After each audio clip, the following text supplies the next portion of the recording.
Hello बच्चों, let's read the question. If Rydberg constant is r, the longest wavelength of radiation in Paschen series will be alpha divided by 7r, where alpha equals. Now to answer this question, first we will discuss here the key concept, and here the key concept will be given as hydrogen spectrum series, जिसमें हम यहाँ पे Lyman series, Brackett series, Paschen series की बात करते हैं।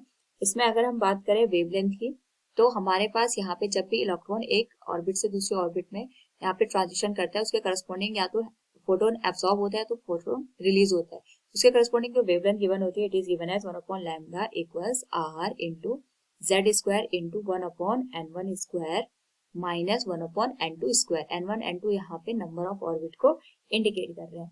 Now यहाँ पे अगर हम बात करें क्वेश्चन की, तो इसमें पास्टन सीरीज के करस्पॉन्डिंग हमसे लॉन्गेस्ट वेवलेंथ पूछी गई है। पास्टन सीरीज हमारे पास तब यूज में आती है जब हम यहाँ पे जो इलेक्ट्रॉन का ट्रांजिशन होता है ये हायर एनर्जी से थर्ड ऑर्बिट में कंसिडर करते हैं। यानी अगर हम बात करें यहाँ पे तो जो इलेक्ट्रॉन होगा हमारे पास वो थर्ड ऑर्बिट में यहाँ पे ट्रांजिशन करेगा फ्रॉम हायर ऑर्बिट, यानी fourth, fifth, six higher orbit से जब इलेक्ट्रॉन थर्ड ऑर्बिट में आता है तो पास्टन सीरीज के हमें यहाँ पे स्पेक्ट्रम ऑब्टेन होते हैं। क्योंकि हमें लॉन्गेस्ट वेवलेंथ पूछी है, तो लॉन्गेस्ट वेवलेंथ हमें तभी मिल सकती है जब n2 की वैल्यू यहाँ पे सबसे जो नियरेस्ट ऑर्बिट है दैट इज फोर्थ, उसके करस्पॉन्डिंग हमें देखने को मिलेगी। यानी जब इलेक्ट्रॉन फोर्थ ऑर्बिट से थर्ड ऑर्बिट में यहाँ पे ट्रांजिशन करेगा, उसके करस्पॉन्डिंग हमें यहाँ पे लॉन्गेस्ट वेवलेंथ देखने को मिलेगी। तो इसके करस्पॉन्डिंग अगर हम यहाँ पे फॉर्मूला यूज करें, 1/λ will be equal to r into Z square into n1 की वैल्यू यहाँ पे 3 के बराबर आ जाएगी, 3 का स्क्वायर माइनस 1/4 का स्क्वायर ही आ जाएगा।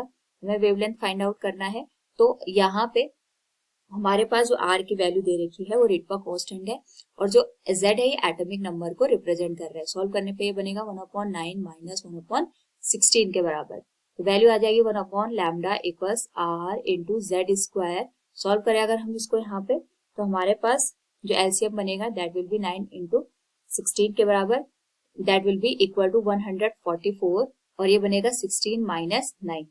अगर हम इसको यहाँ पे अगेन नाउ अगर हम यहाँ पे इस वैल्यू को रेसिप्रोकल करके लिखे, तो हमारे पास जो वेवलेंथ की वैल्यू आएगी that will be given as 144 divided by 7 into r into Z square. Now अगर हम बात करें यहाँ पे एटॉमिक नंबर की, जो कि हम z से इंडिकेट कर रहे हैं, इसकी वैल्यू 1 के बराबर हो जाएगी। तो जो वेवलेंथ हमारे पास आएगी that will be given as 144 divided by 7 into r।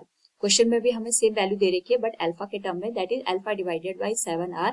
Comparison करेंगे तो जो अल्फा की वैल्यू आएगी वो 144 के बराबर आएगी। So from given question we can say here where alpha will be 144। Hope all you understood it. Thank you and best of luck.